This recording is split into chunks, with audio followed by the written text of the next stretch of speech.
Hello everyone, welcome to my channel. अगर आप मेरे चैनल पर पहली बार आए हो तो मेरे चैनल को सब्सक्राइब कर देना, और अगर आपको मेरी वीडियोस पसंद आए तो मेरी वीडियो को लाइक करना मत भूलना। तो चलिए शुरू करते हैं लव डिजाइनर एपिसोड 4। एपिसोड के स्टार्टिंग में हम देखते हैं लोलवा को, जो अपने आप को कमरे में बंद कर पेंटिंग करते हुए बहुत ही लाउड म्यूजिक सुन रही होती है कि तभी वहाँ पर सॉन्ग आता है और लोलवा को मनाने की कोशिश करता है, लेकिन लोलवा सॉन्ग को वहाँ से चले जाने के लिए बोलती है। तंग आकर सॉन्ग वहाँ से चला जाता है और तभी उसे फैंग की बात याद आ जाती है, जो फैंग ने सॉन्ग को बोला होता है कि उसे लोलवा पर इतनी सख्ती नहीं बरतनी चाहिए। ये याद आते ही सॉन्ग फैंग को कॉल कर देता है। फैंग सॉन्ग का कॉल पिक करती है। इसके पहले कि सॉन्ग कुछ बोले, फैंग बोलती है, मिस्टर सॉन्ग, आपको जानना था ना किसने आपके डिज़ाइन चोरी किए? सॉन्ग बोलता है, मतलब तुमने अपने एक्स को ढूंढ ही लिया? फैंग बोलती है, मेरी फ्रेंड ने ढूंढा, लेकिन वो कुछ बताने को तैयार ही नहीं है, क्या करे अब? तो सॉन्ग बोलता है कि अपना एड्रेस भेजो। इतना बोलकर सॉन्ग अपने घर से निकल जाता है। उसके बाद सॉन्ग मोंगजोंग योंग जहाँ होता है वहाँ पहुँच जाता है। वहाँ पर सॉन्ग योंग को पूछता है कि उसने उसके कंपनीज के डिज़ाइन क्यों चोरी किए, जिस वजह से उनकी कंपनी को बहुत बड़ा नुकसान उठाना पड़ा। योंग सॉन्ग को बोलता है, नहीं, अगर मुझे पता होता कि वो आपकी कंपनी है तो मैं ऐसा कभी नहीं करता। योंग सॉन्ग को अपनी बातों में फंसाने की कोशिश करता है, लेकिन सॉन्ग भी कोई कच्चा बिजनेसमैन नहीं होता। वो योंग को ही अपनी बातों में फंसा लेता है और थोड़ी देर के बाद बाहर आकर फैंग को बोलता है कि वो तुमसे मिलना चाहता है। फैंग जैसे ही योंग के कमरे में जाने वाली होती है कि तभी सॉन्ग फैंग का फ़ोन लेता है, उसमें वॉइस रिकॉर्डिंग ऑन करके उसे रिटर्न कर देता है। फैंग समझ जाती है कि सॉन्ग क्या चाहता है। जैसे ही फैंग अंदर जाती है, योंग अपने घुटनों पर बैठ जाता है और फैंग से रिक्वेस्ट करता है कि वो उसे माफ़ कर दे। फैंग योंग का हाथ झटक देती है कि तभी योंग अपने आप को थप्पड़ मारता है और फैंग से माफ़ी मांगते हुए उसे मनाने की कोशिश करता है। फैंग बोलती है, अगर तुम्हें माफ़ी चाहिए तो मुझे बताओ कि कौन कौन तुम्हारे साथ इन सब में इन्वॉल्व था। योंग बोलता है, 2-3 कंपनीज और हैं इन सब में मेरे साथ। फैंग उनका नाम और कॉन्टैक्ट नंबर मांगती है, तो योंग फैंग को उनका नाम बताने से मना कर देता है। फैंग गुस्सा होकर वहाँ से जाने लगती है, तो योंग फैंग को बोलता है कि जिसके साथ मिलकर मैंने ये सब किया है वो लोग बहुत बड़े लोग हैं। अगर उनको पता चला कि मैंने उनको फंसाया है तो वो मुझे जिंदा नहीं छोड़ेंगे। फैंग उसके बाद बाहर आती है और सॉन्ग को रिकॉर्डिंग सुनाते हुए बोलती है, क्या करे, वो तो नाम बताने के लिए तैयार ही नहीं है। सॉन्ग बोलता है, इस रिकॉर्डिंग से ये पता चलता है कि तुम्हारा ये सबसे कोई लेना देना नहीं है। तब सॉन्ग पूछता है, अब तुम्हारा आगे का क्या प्लान है? तो फैंग बोलती है, एक नया ब्रांड स्टार्ट करूँगी मैं। तो सॉन्ग फैंग को ऑडियो सेंड करने के लिए बोलकर वहाँ से चला जाता है। सॉन्ग के जाते ही चिंग आती है वहाँ पर और फैंग को सॉन्ग के नाम से चिढ़ाने लगती है। उसके बाद हम स्कूल का सीन देखते हैं, जहाँ पर सभी बच्चों को अपना होमवर्क सबमिट करना होता है। सभी अपना होमवर्क सबमिट करते हैं, शंटी भी कर देता है, लेकिन लोलवा नहीं करती। शंटी समझ जाता है कि लोलवा ने अपना होमवर्क नहीं किया है, तो वह एक बुक देते हुए बोलता है, अगर तुम्हें कोई हेल्प चाहिए तो तुम मुझे बताना। लोलवा थोड़ी अकड़ दिखाती है, लेकिन फिर उसके बाद नोटबुक ले लेती है। ये देखकर शंटी मुस्कुराता है। उसके बाद हम सॉन्ग और लोलवा को देखते हैं जो डिनर कर रहे होते हैं। तभी सॉन्ग लोलवा को 2 म्यूजिक कॉन्सर्ट के टिकट्स देता है। लोलवा टिकट्स देखकर उसे पूछती है, अब तुम्हें क्या चाहिए? तो सॉन्ग अपनी गलती मानते हुए बोलता है, मैं तुम्हारे साथ कुछ ज़्यादा ही स्ट्रिक्ट बिहेव करता हूँ। मैं चाहता हूँ कि तुम मुझसे ज़्यादा बातें करो और मुझ पर बिलीव करो, और मैं चाहता हूँ कि हम खुशी खुशी इस घर में रहें। लोलवा ऐसी बातें सुनकर शॉक्ड हो जाती है। लोलवा टिकट्स लेकर खुश हो ही रही होती है कि फैंग तभी बोलता है, मुझे इसके रिटर्न में क्या मिलेगा? लोलवा पूछती है, अब तुम्हें क्या चाहिए? तो सॉन्ग लोलवा को अपने सोशल मीडिया पर ऐड करने के लिए बोलता है। लोलवा जल्दी से उसे अपने सोशल मीडिया पर ऐड कर लेती है। लोलवा फिर पूछती है सॉन्ग से कि क्या तुम मेरे साथ कॉन्सर्ट में चलोगे? सॉन्ग हाँ बोलता है, तो लोलवा और ज़्यादा खुश हो जाती है। उसके बाद हम 4 आइज़ को देखते हैं, जो चिंग के घर आया होता है। 4 आइज़ उसके घर पर देखता है कि चिंग अपना सूटकेस पैक कर रही होती है। वो पूछता है, क्या तुम कहीं बाहर जा रही हो?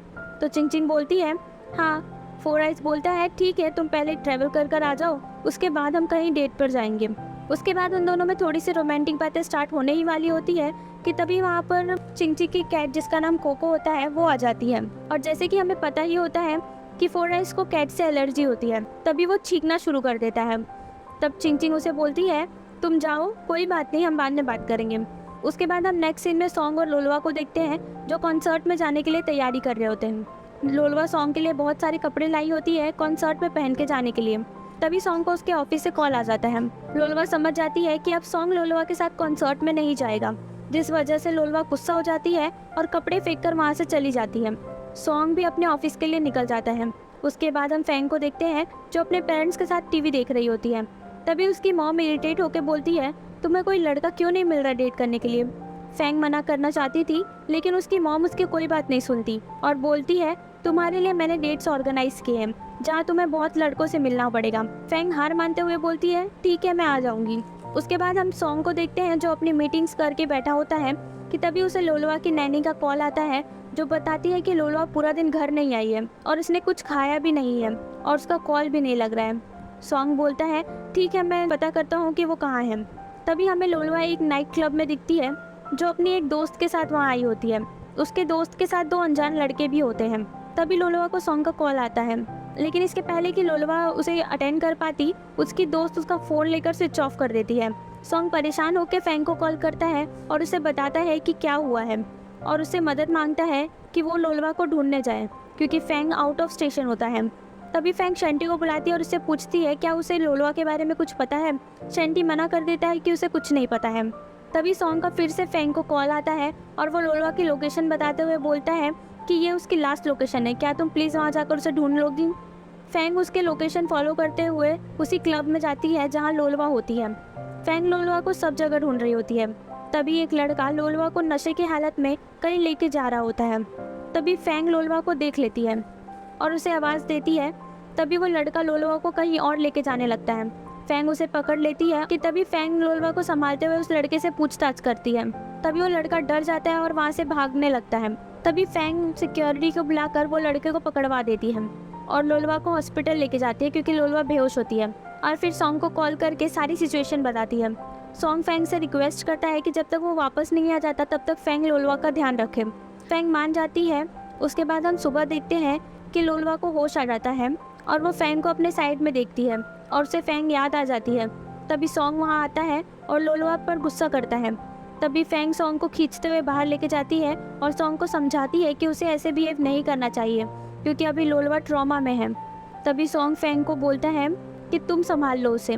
उसके बाद लोलवा अपने घर आ जाती है। सॉन्ग उसे खाना खिलाने की बहुत कोशिश करता है लेकिन वो नहीं खाती। सॉन्ग टेंशन में होता है।